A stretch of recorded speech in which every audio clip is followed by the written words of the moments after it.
RTC కార్మికుల సమ్మెకు మద్దతుగా హక్కింపేట బస్ డిపో వద్ద జరుగుతున్న ఆందోళన కార్యక్రమాలు మల్కాజ్గిరి ఎంపీ ఈటెల రాజేందర్ పాల్గొన్నారు.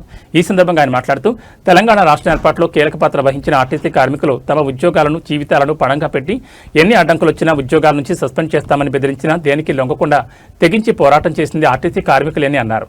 తెలంగాణ రాష్ట్రం ఏర్పడిన తర్వాత ఇదే ఆర్టీసీ కార్మికులు ఆనాడు సమ్మె చేస్తే కేసీఆర్ ప్రభుత్వం కూడా కక్షగట్టి పగబట్టి మీ జేడీలను రద్దు చేయకుండా మీరు సమ్మెను ఆపకపోతే ఆర్టీసీ మొత్తం గంగలో కలిసిపోతుంది మీ ఇష్టం అని చెప్పి అల్టిమేటం చేసినప్పటికీ కూడా ఆనాడు ఆర్టీసీ కార్మికులు అప్పటి ప్రభుత్వాన్ని వేడుకుని బతిమాలుకున్నాయి.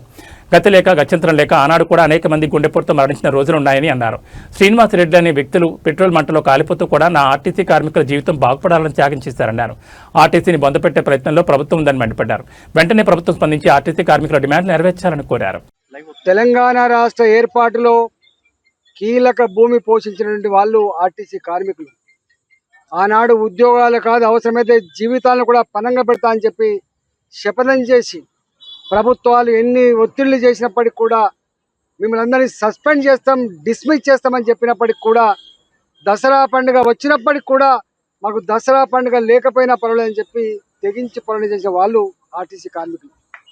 తెలంగాణ రాష్ట్రం ఏర్పడిన తర్వాత ఇదే ఆర్టీసీ కార్మికులు ఆనాడు సమ్మె చేస్తే ఆనాడు కేసీఆర్ ప్రభుత్వం కూడా కక్ష కట్టి పగబట్టి మీ ట్రేడ్ యూనియన్ రద్దు చేయకుండా మీరు సమ్మెలు ఆపకపోతే ఆర్టీసీ మొత్తం గంగలో కలిసిపోతుంది మీ ఇష్టం అని చెప్పి అల్టిమేట్ చేసినప్పటికి కూడా ఆనాడు ఆర్టీసీ కార్మికులు ఆనాటి ప్రభుత్వాన్ని వేడుకున్నాయి బతలాడుకున్నాయి. గతి లేక గత్యంతరం లేక ఆనాడు కూడా అనేక మంది హార్ట్ అటాక్తో చనిపోయిన వాళ్ళు ఉన్నారు.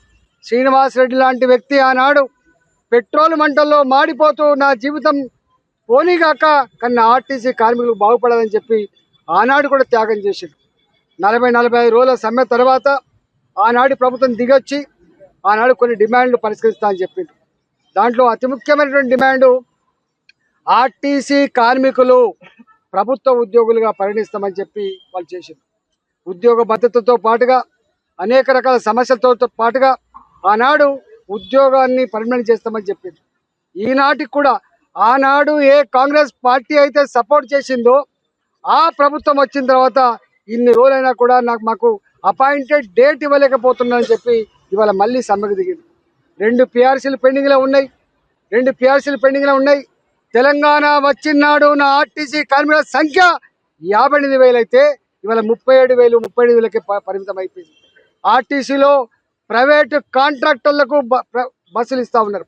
ఇవాళ ఆర్టీసీలో పొల్యూషన్ ఫ్రీ బస్సులు అని చెప్పి ఎలక్ట్రికల్ బస్సులకు సబ్సిడీ వస్తే ఆ సబ్సిడీ ప్రైవేటు వ్యక్తులకు ఇచ్చి ఏం చేస్తుందంటే ఆర్టీసీని బొందబెట్టాలి, ఆర్టీసీ కార్మికుల బతుకులు బుగ్గిపాల్చేటువంటి నీచమైన కుట్రలో భాగంగానే ఇది జరుగుతూ ఉంది. కాబట్టి ఇప్పుడే 20,000 మంది కార్మికులు తగ్గిపోయినారు.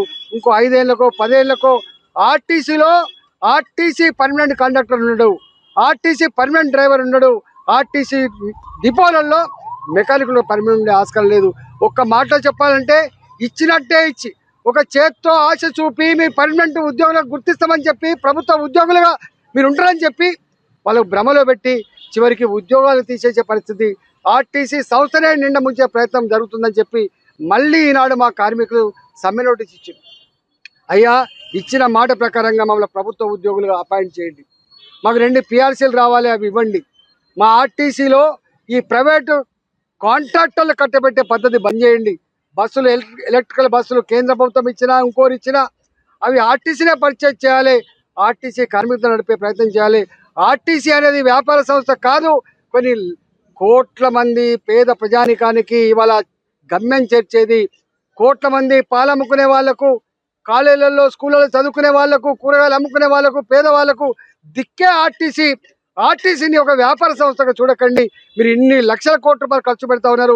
2,000 కోట్లు 3,000 కోట్లు సంవత్సరానికి ఆర్టీసీ సపోర్ట్ చేస్తే పేదలకు సాయం చేస్తా అని చెప్పి ఇవాళ వాళ్ళు నడుపుతూ ఉంటే ఇవాళ ప్రభుత్వం నిమ్మకు నీరెత్తినట్టుగా వాళ్ళకు ఆర్టీసీ కార్మికుల గురించి పట్టించుకునేటువంటి తీరిక లేదు. వాళ్ళకి ఇతర అనగానే వర్గాల గురించి పట్టించుకునే తీరిక లేదు.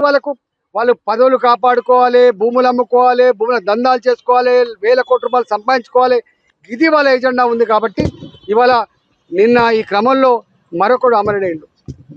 ఆనాడు శ్రీనివాస్ రెడ్డి వారితో పాటుగా అనేక మంది ఎట్లా అమరులైందో 38 మంది కార్మికులు ఇవాళ మళ్ళీ శంకర్ గౌడ్తో మొదలైంది. శంకర్ గౌడ్ పెట్రోల్ మంటల్లో తగలబడుతూ ఆయన